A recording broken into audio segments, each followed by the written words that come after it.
Prelazimo na prvu točku dnevnog reda, aktualni sat. Za današnju sjednicu prvi se za pitanje, sad ne znamo kome, najvjerojatnije gradonačelniku, javio vijećnik Stipo Barišić. On ima jedno pitanje. Izvolite, vijećniče. Dobar dan još jednom, gospodine gradonačelniče. Imam jedno pitanje. U posljednjim godinama Republika Hrvatska i grad Ogulin su na udaru klimatskih promjena. Grad Ogulin ima veliki broj proizvođača poljoprivrednih. Ljudi imaju određene probleme prilikom navodnjavanja. Ne bih htio ulaziti u one projekte koje gura Karlovačka županija, nego oni imaju troškove navodnjavanja, znači oni vode s cisternama vodu na svoja zemljišta, navodnjavaju, to im iziskuje gubitke. Može li se grad ikako uključiti da im utoliko olakša? Hvala. Zahvaljujem vijećniku. Gradonačelniče, izvolite odgovor. Evo, poštovani vijećnici, predsjedniče gradskog vijeća, direktori, ravnatelji ustanova, poduzeća, poštovani slušatelji koji nas pratite putem Radio Ogulina, srdačno vas pozdravljam. Evo, prije nego počnemo ovu prvu radnu sjednicu u ovom sastavu gradskog vijeća.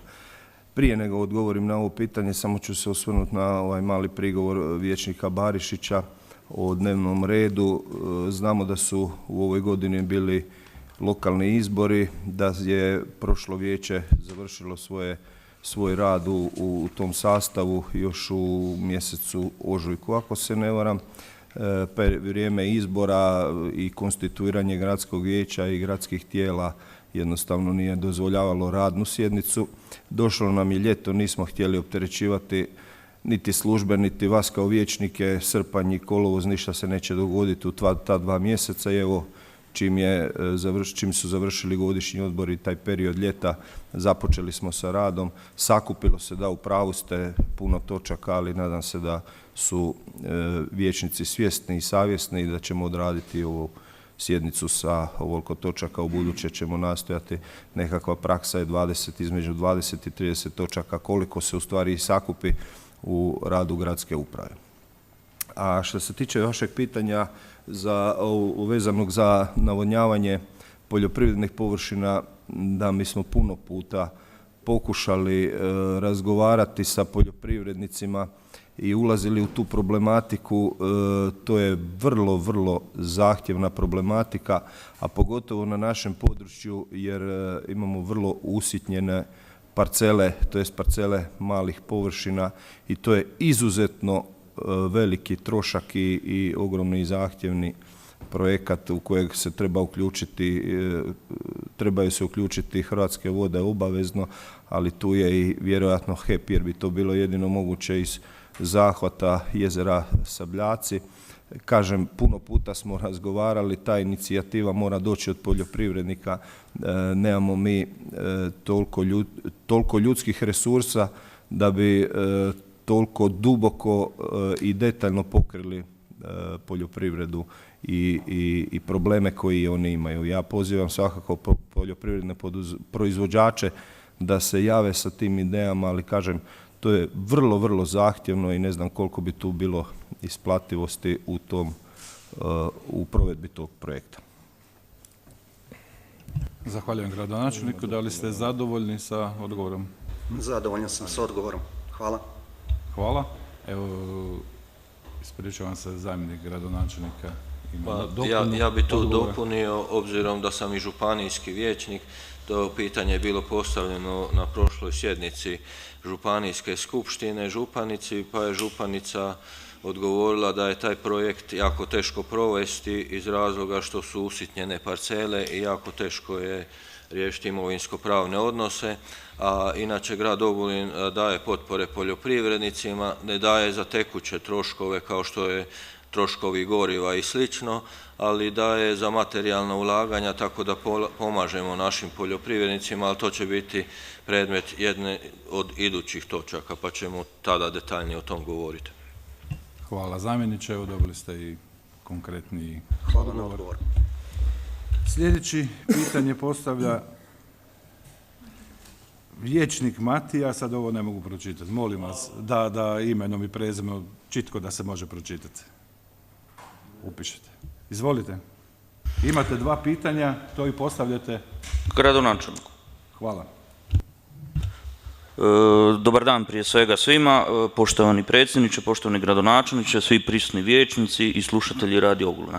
Evo imam 2 pitanja, znači ta pitanja sam i na prošlim sjednicama gradskog vijeća pitao. Znači prvo pitanje bi bilo proširenje ulice Dražice prema pročišćivaču.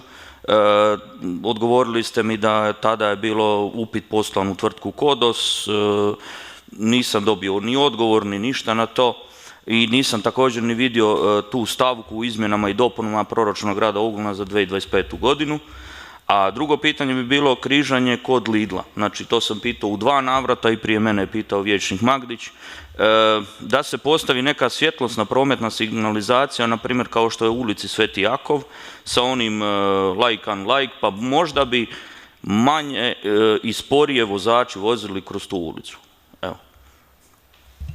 Hvala vijećniku. Gradonačelniče, izvolite odgovor.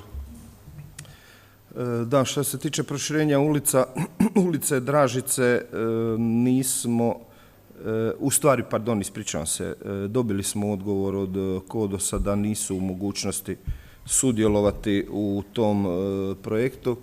A što se tiče stavke u proračunu, ta ulica će biti rekonstruirana, to jest proširena u ovoj fazi kroz održavanje nerazvrstanih cesta, jer da idemo u izradu projekta, znate i sami da je u tijeku projektiranje obilaznice grada Ogulina i taj krak i spoj na državnu cestu D42 je obuhvaćen tim projektom, tako da nema smisla ići u posebni projekt te ulice Dražice, ali ona će biti rekonstruirana, to jest proširena i postavljen vozni sloj asfalta sa stavke investicijsko održavanje nerazvrstanih cesta.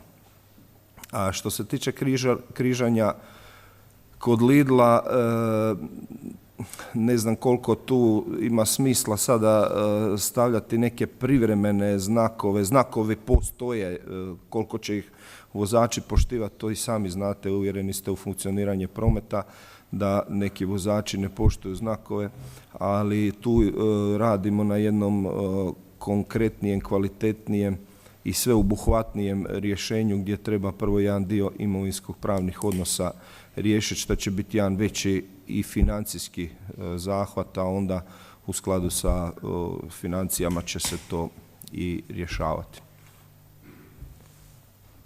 Hvala gradonačelniku. Da li ste zadovoljni odgovor? Samo bih pitao za cestu Dražice, jeste li to mislili ove godine ili u idućoj godini? Ne, ove godine sigurno neće, ali ja se nadam da će u idućoj u skladu sa financijskim mogućnostima biti izrealizirano. Jer u ovoj godini bi trebalo započeti sa radom sortirnica, uskoro kroz mjesec ili 2, i kreće u gradnju još kratko vrijeme. Dobit ćemo dozvolu za centar za oporabu otpada nastalog na zgradama kulturne baštine, i kad se ti projekti počnu, kad se izrealiziraju, kada krenu sa radom, onda će i cesta biti rekonstruirana. Hvala. Sljedeći pitanje postavlja vijećnik Dražimir Cindić. On ima 2 pitanja, također pretpostavljam da su upućena gradonačelniku. Ja, gradonačelnik. Izvolite vijećniče. Dobar dan, sve vas lijepo pozdravljam, gospodina gradonačelnika, gospodina Hermana, sve ostale prisutne i gradske vijećnike. Imam 2 pitanja. Moje prvo pitanje vezano je za odgovor na vijećničko pitanje vijećnice gospođe Anđelke Salopek, koje je postavljeno na 21. sjednici gradskog vijeća, a koje se odnosi na završetak radova na teniskom igralištu na lokaciji stadiona NK Dobre, na koje je odgovoreno pisanim putem od strane tajnika sportske zajednice gospodina Matije Vukovića 16.1.2025. U svezi toga, na moju molbu održao sam sastanak 18.6.2025. sa gospodinom Matijom, na kojem smo zaključili da nema više nikakvih prepreka da se završe radovi na tom igralištu. O ovom problemu upoznao sam također i gospodinu Ivanu Salopek, te vas ovim putem molim da mi odgovorite da li postoje ikakve zapreke da se završe radovi na tom igralištu. Drugo pitanje vezano je za zatvaranje nadstrešnice koje se nalazi u sklopu doma u mjesnom odboru Sveti Petar Puškarići, a na koji su radovi i sredstva odobreni još 2023. godine. U vezi toga sastavljena je i ponuda troškovnik koliko bi ti radovi koštali, međutim do 10. mjeseca prošle godine nije bilo izvođača koji bi izvršio te radove. Kad se pojavio izvođač, onda nam je gospodin Zdravko Salopek rekao da je gradonačelnik rekao da nema u proračunu više sredstava, da se sačeka 1. mjesec 25. godine. Moje pitanje za gradonačelnika je da li sada u proračunu ima sredstava da se ti radovi izvrše? Hvala. Hvala vijećniku. Gradonačelniče, izvolite odgovor.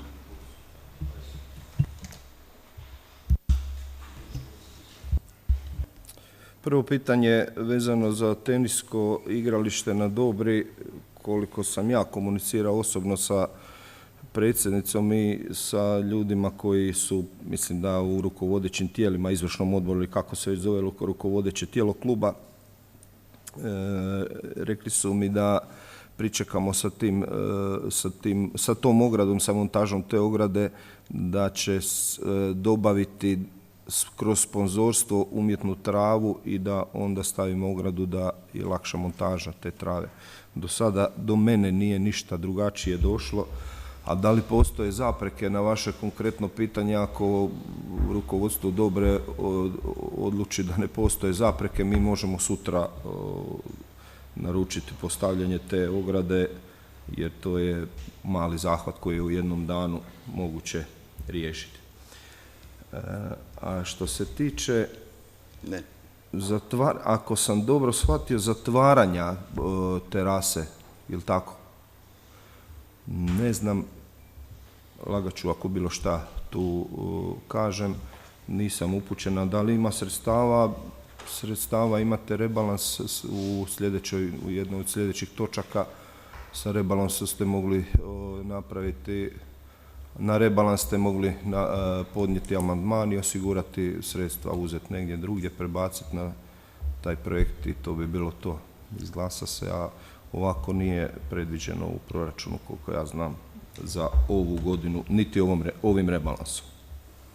Hvala gradonačelniku. Izvolite vijećniče. Nadodao bi samo molim vas mikrofon ključite.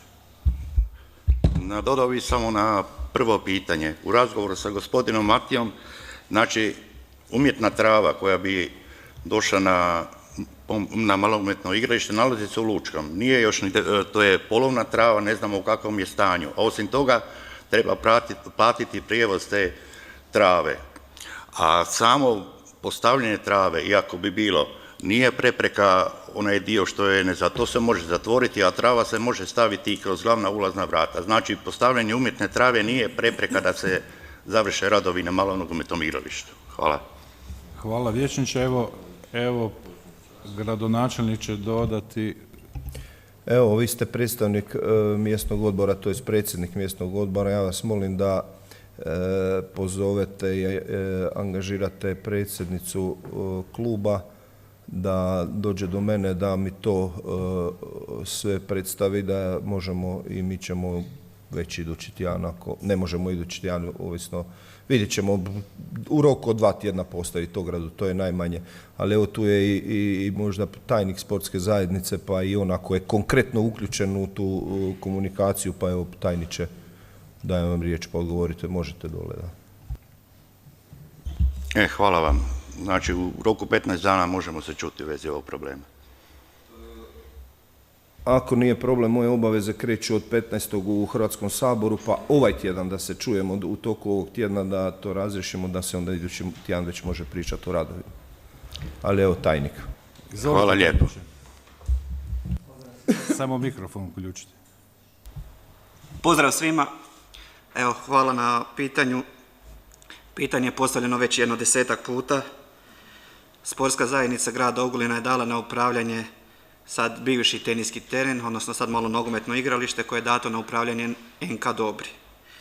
NK Dobra u dogovoru sa nama i sa gradom je dalo ovo obrazloženje. Povodom stalnih upita od strane predsjednika mjesnog odbora Sveti Petar Puškarić dajem objašnjenje vezano za zatvoreni malonogometni teren.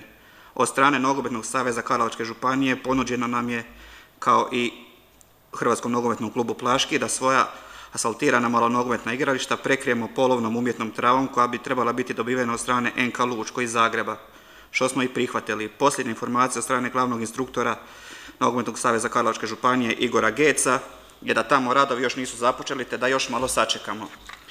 Te da imamo na korištenje travnatno pomoćno igralište, odlučili smo sačekati krajnji ishod ovih radova, nadamo se obostranom zadovoljstvu. O svim daljnjim radnjama i dobivenim informacijama od strane glavnog instruktora bit ćete pravovremeno obavješteni. Zahvaljujemo na razumijevanju predsjednica kluba Davorka Luketić. Tako da smo mi sa Davorkom u komunikaciji, evo još malo strpljenja, plaćeno je sve, završit ćemo to, evo samo ipak bi bilo ljepše da je umjetna trava i nadamo se da će biti dobra i veselimo se tome. Da, zadovoljan sam sa vašim odgovorom, ali kako smo na sastanku rekli, znači 30.6. ako ne dođe ta trava i ne bude, da trava se može staviti kroz glavna ulazna vrata. Jer širina tih bala ne stvara prepreku da se ta trava, znači može se zatvoriti ona glavna strana da se to bar djelomično stavi u funkciju to igralište. Naravno da se može zatvoriti.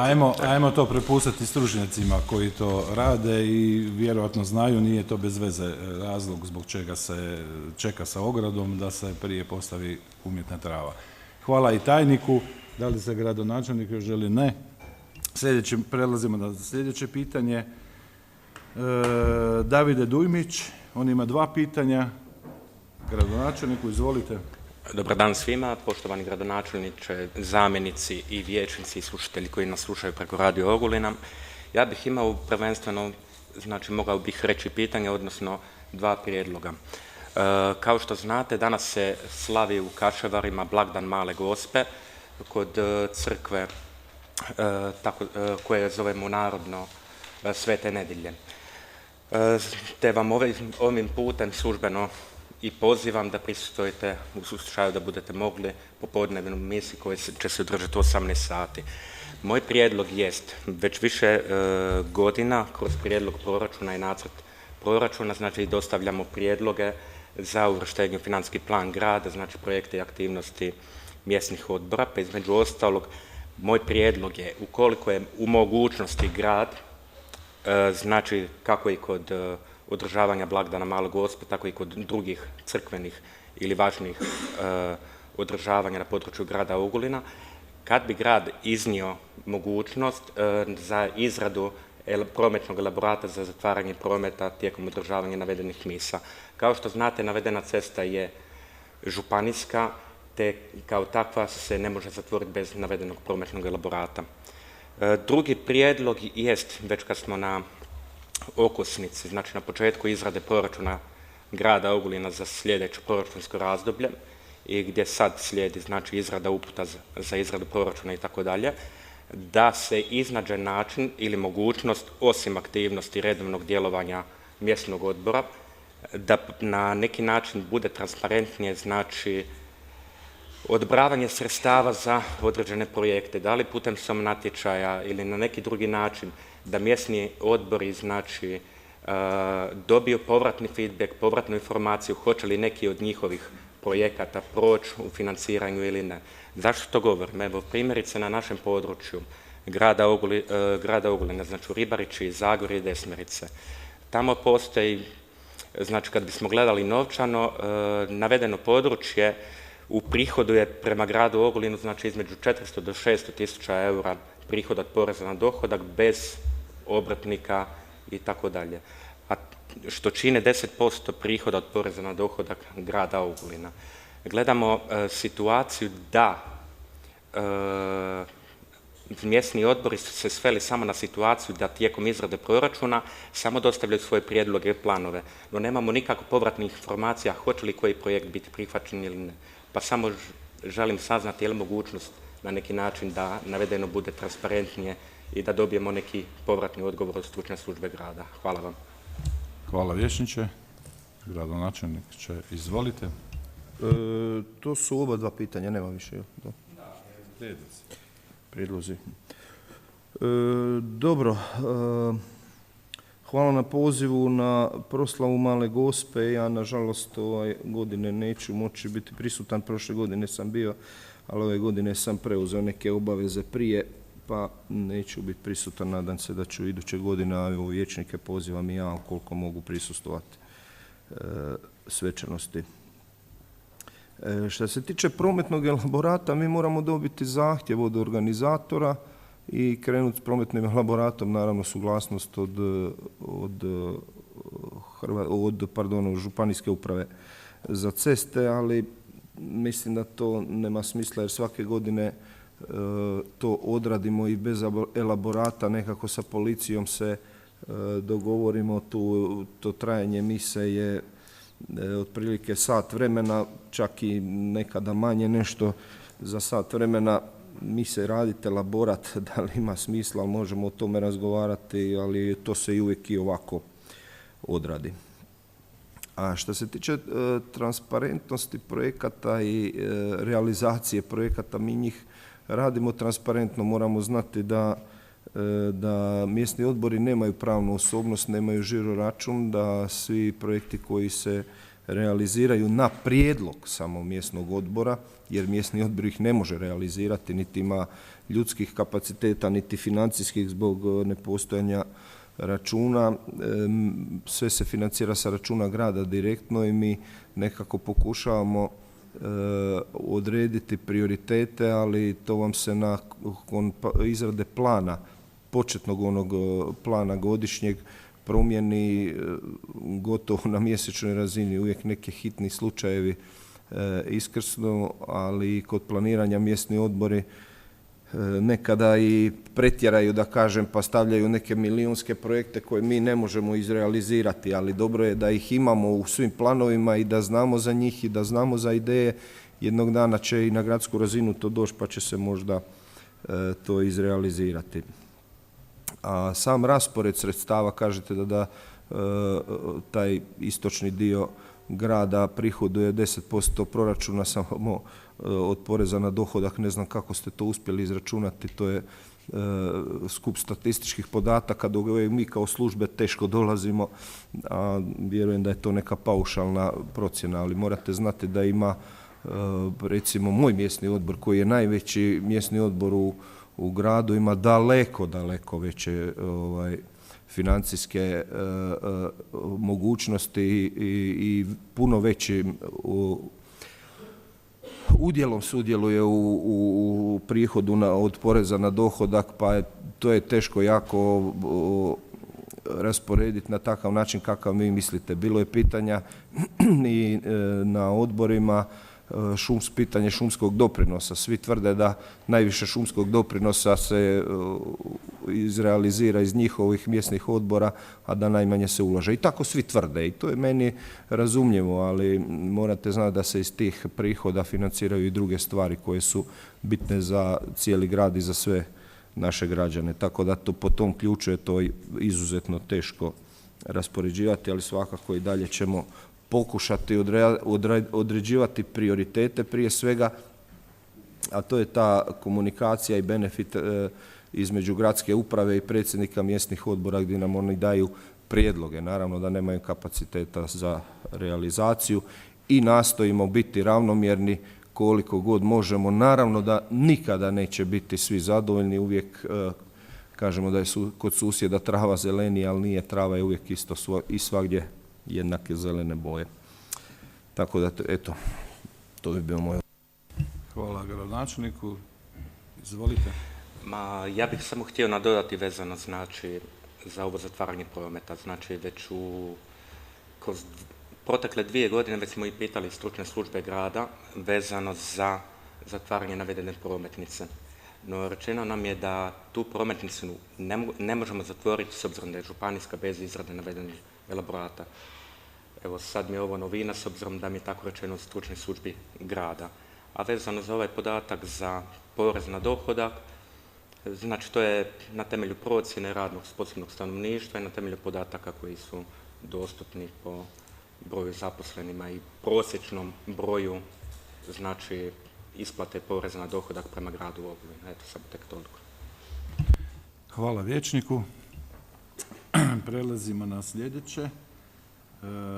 Vijećnik Zlatko Mrvoš ima 2 pitanja koje upućuje gradonačelniku. Izvolite, vijećniče. Hvala lijepo, predsjedniče. Nemam pitanje, skonzumirana su već pitanja. Prije svega pozdravio bih vas, gospodina gradonačelnika, vijećnike, kad se već javljam za riječ, slušateljice i slušatelje Radio Ogulina, izvjestiteljice, predstavnike medija. Evo, nemam pitanje, odustat ću od pitanja, već je iskonzumirano. Hvala. Prelazimo na sljedeće vijećnike. Ivica Porubić, on ima 2 pitanja koje također upućuje gradonačelniku. Vijećniče, izvolite.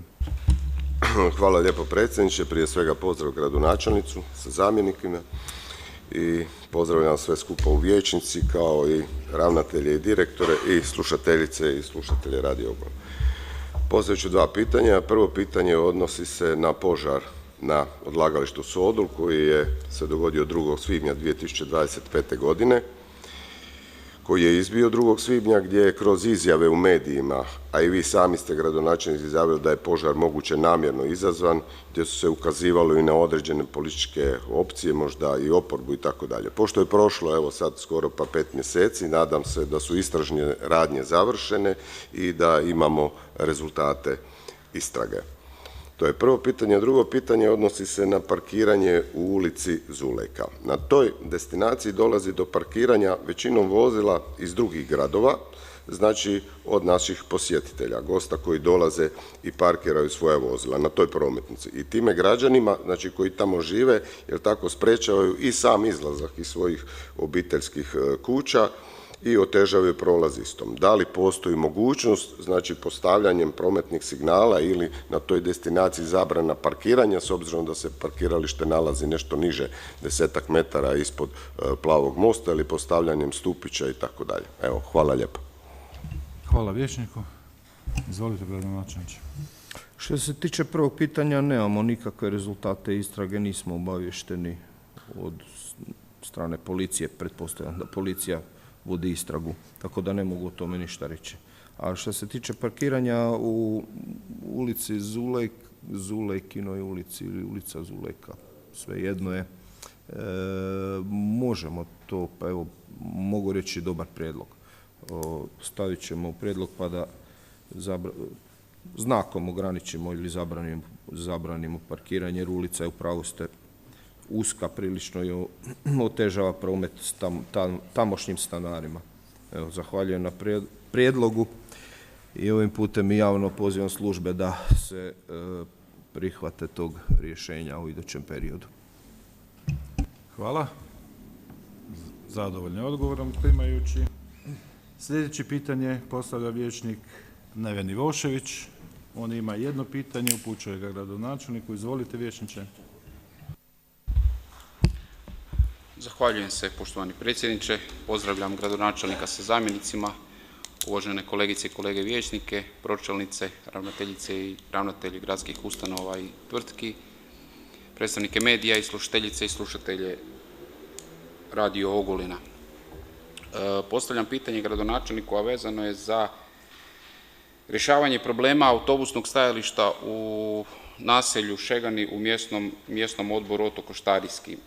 Naime, prije nekog vremena je bio održan jedan sastanak i obilazak terena sa zajedno policija s predstavnicima grada Ogulina, bio je tu i komunalni redar.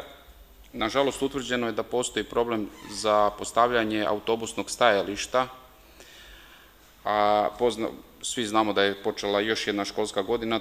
Taj sastanak je održan negdje početkom prošle školske godine. Naime, tamo ima određeni broj djece koja idu u školu Ogulin i imaju potrebu autobusnog prijevoza. I autobus, kad dođe do lokacije gdje prima djecu, gdje djeca ulaze u autobus, nema gdje stati. Sa time se ugrožava i sigurnost i prometa, sigurnost te djece. U tom dijelu naselja nema niti nogostupa, nema niti prometnih oznaka gdje bi autobus mogao stati, pa ujedno pitam da li bi se to moglo riješiti kroz kroz određene sastanke i kroz određene dogovore zajedno sa županijom, pošto je to županijska cesta ne spada pod upravu grada Ogulina i zamolio bih vas da se pristupi tom problemu, da se to riješi što je moguće prije. Zahvaljujem se. Hvala vijećniku. Gradonačelniče, izvolite. Hvala na pitanju. Evo, ovo je isto konkretno pitanje. Nisam upućen da je taj obilazak odrađen. Ja pretpostavljam da su tu i problematični imovinsko-pravni odnosi. Ona je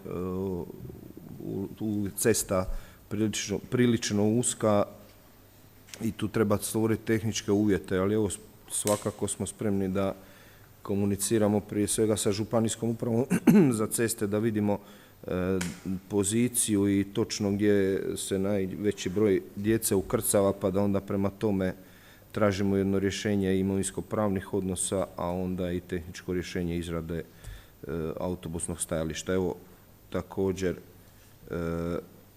ovim putem i javno pozivam službe da se prihvate ovog problema, da vidimo da li možemo iznaći rješenje. Hvala gradonačelniku. Vijećniče, izvolite. Zahvaljujem se na odgovoru. Zamolit ću vas samo da se iskomunicira to sa županijom, odnosno županijskom upravom za ceste i da mi dostavite odgovor u pisanom obliku. Hvala. Sljedeći pitanje postavlja vijećnik Siniša Ljubojević. On ima jedno pitanje, upućuje ga gradonačelniku. Izvolite. Hvala lijepo, gospodine predsjedniče. Pozdravljam vas, naravno kolegice i kolege vijećnike, izvjestitelje, pročelnike, gradonačelnika sa zamjenicima, predstavnike medija i slušateljice radio Ogulina. Gradonačelniku bi postavio pitanje, naravno vezano uz infrastrukturu, i to je sada neko vrijeme pripreme proračuna za 2026. godinu, pa možda iz pitanja se stvori i određena volja i ideja i postavio bi ga u smislu da li grad planira, ako da, kada, a ako ne, zašto, operativni plan ili sličnu strategiju, strateški plan ulaganja u infrastrukturu ruralnog područja. Grad Ogulin čini 24, ako se ne varam, naselja. Od ta 24 naselja, 23 su ruralnog karaktera. Ako izuzmemo bliža naselja samom centru, odnosno naselju urbanom Ogulina, poput otoka Sabljaka, Svetog Petra i slično, 15 naselja ima devastiranu infrastrukturu, ne mislim samo na asfaltnu, odnosno cestovnu, mislim tu i na vodoopskrbu. Razgovarali su tu, postavljala pitanja oko navodnjavanja i slažem se, to je ne trend, nego potreba radi razvoja poljoprivrede, ali mi trenutno u Ogulinu, u određenim naseljima nemamo riješenu ni onu elementarnu potrebu vodoopskrbe za naše stalno stanovništvo. Ruralno područje je i resurs grada Ogulina, pa se nadam da ćemo za postavljenu infrastrukturu na ruralnom području određenim načinom početi ulagati, s obzirom da i velik dio sredstava u proračun se slijeva i kroz šumski doprinos i kroz vodoprivredne naknade, hidroelektrane Gojak i Lešće, konzumirajući vodu iz akumulacijskih jezera Bukovnik, Lešće i Sabljaci. Hvala. Hvala vijećniku. Gradonačelniče, izvolite odgovore. Operativni plan održavanja i ulaganja u infrastrukturu mi izrađujemo svake godine, naravno da ga imamo i svake godine ga dopunjavamo. To je jedan živi dokument koji se ne na godišnjoj razini, nego gotovo na tjednoj ili mjesečnoj razini dopunjava i dorađuje. Tako da uvijek je to tu, a radi se svakako u skladu sa financijskim mogućnostima. Da je infrastruktura, možemo reći baš niti loša, nego da može biti bolja, toga smo svi svjesni, no međutim financijske mogućnosti su takve kakve jesu. Trenutno se grade i 2 vodovoda, danas vam kilometar vodovoda košta 150.000 eura. Govorimo 300.000 kilometar, je li tako? 300.000 eura, onda možete misliti koji su to troškovi i izdaci, da li to sam proračun može podnijeti, a svakako sve alternativne načine financiranja koristimo maksimalno, a to možete vidjeti iz proračuna, iz rebalansa proračuna. Tako da se konstantno na tome radi, da nije dovoljno uvijek, nikada neće biti dovoljno infrastruktura, uvijek može biti bolja i uvijek se mora ulagati u nju i nastavit će se ulagati zasigurno, a pogotovo u vodoopskrbu, a onda kad dođete u situaciju da vam morate, evo konkretno naselje Ponikve, potrebno je 13 km, ako se ne varam direktor, je li tako otprilike vodovoda, po 300.000 eura, to vam je 4 milijuna eura, a imate gore 50-60 ljudi gore živi. To je ogroman trošak i koji ne može stvoriti priuštivost i Hrvatske vode ga izuzetno teško sufinanciraju, a 4 milijuna izvući iz gradskog proračuna, znate kako bi to izgledalo i kako bi proračun funkcionirao da to napravimo. Tako da je to uvijek vezano za raspoloživa financijska sredstva ili neke natječaje koje stalno pratimo i maksimalno koliko možemo koristimo te alternativne načine. Hvala gradonačelniku. Izvolite, vijećniče. Hvala lijepo. Upozorio bi normalno što smo i svi svjesni da je velik nerazmjer ulaganja u urbani dio grada u odnosu na ruralni, a i sami vi gradonačelniče, dok ste i bili vijećnik, puno ste o ovakvim temama, baš na ovakav način razgovarali o nerazmjeru ulaganja tadašnjih vlasti u ruralnom i urbanom području. Ja apeliram da se što više planira, evo sad je vrijeme plana za proračun 2006. godinu, jer ako budemo gledali isplativost kao grad bilo kakvog ulaganja na ruralno područje, ljudi se iseljavaju jer nemaju jednake uvjete, elementarne uvjete života. Hvala. Hvala, gradonačelniče. Pa dobro, evo samo kratko. Mi nikada ne gledamo isplativost, niti smijemo gledati isplativost, jer mi pružamo javnu uslugu i odvoza smeća i javne rasvjete i vodoopskrbe. To je javna usluga koja ne smije biti isplativa. Ja govorim u potpuno drugoj konotaciji, da proračunska sredstva nisu dostatna da to izvršimo. Ali svakako nastojimo da razmjerno ulažemo i ne može se baš reći da smo nesrazmjerni. To je ta srazmjernost ili razmjernost, kako je nazvali, može se na različite načine tumačiti, ali obično se to radi na osnovu broja stanovnika i tu je sigurno, ako uzmete podatke, smo u nekim granicama kakvim bi trebalo biti, ali naravno da je potreba puno veća. Hvala. Sljedeći pitanje postavlja vijećnik Momir Jakšić. On ima 2 pitanja koje upućuje gradonačelniku. Sve srdačno pozdravljam. Zbog korektnih pitanja kolega iz oporbe ne želim zaoštravati današnju raspravu, a i također želim doprinijeti da ova sjednica što prije završi zbog dugačkog dnevnog reda. Dakle, odustajemo svojih pitanja. Hvala. Hvala vijećniku. Dobro ste konstatirali. Evo, najkraća točka dnevnog reda do sada, od kad ja vodim sjednice, da smo u skladu sa Poslovnikom.